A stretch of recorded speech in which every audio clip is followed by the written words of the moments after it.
অবৈধ অভিবাসন ঠেকানো নিয়ে চাপে রয়েছে ব্রিটিশ প্রধানমন্ত্রী কিয়ার স্টারমারের সরকার। ফলশ্রুতিতে কঠোর অবস্থানে হাঁটছে ব্রিটিশ প্রশাসন। এরই ধারাবাহিকতায় অবৈধ ডেলিভারি রাইডার হিসেবে কাজ করা অভিবাসীদের গ্রেপ্তারে সপ্তাহব্যাপী অভিযান পরিচালনা করছে যুক্তরাজ্য সরকার। স্থানীয় সময় শনিবার ব্রিটেনের স্বরাষ্ট্র মন্ত্রণালয়ের এক বিবৃতিতে অবৈধ রাইডারদের গ্রেপ্তারের এই তথ্য জানানো হয়।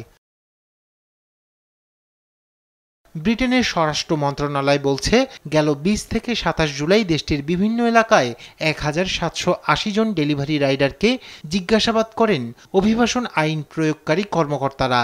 এ সময় বৈধ নথিপত্র দেখাতে ব্যর্থ হওয়ায় ২৮০ জনকে গ্রেপ্তার করা হয়। গ্রেপ্তারকৃতদের মধ্যে ৫৩ জনের আশ্রয় সংক্রান্ত সহায়তা পুনর্বিবেচনা করা হচ্ছে। অভিযানে ৫৮টি ই-বাইক সহ ৭১টি যানবাহন জব্দ করেছে ব্রিটিশ পুলিশ।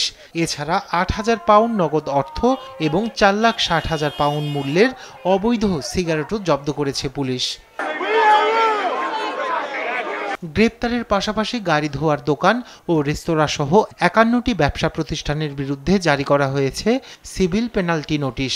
অবৈধ কর্মী নিয়োগের অভিযোগে জরিমানার মুখোমুখি হতে পারে এসব প্রতিষ্ঠান।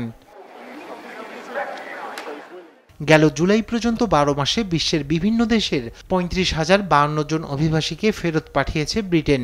এসব অভিবাসীদের কাছে দেশটিতে থাকার ছিল না বৈধ অধিকার।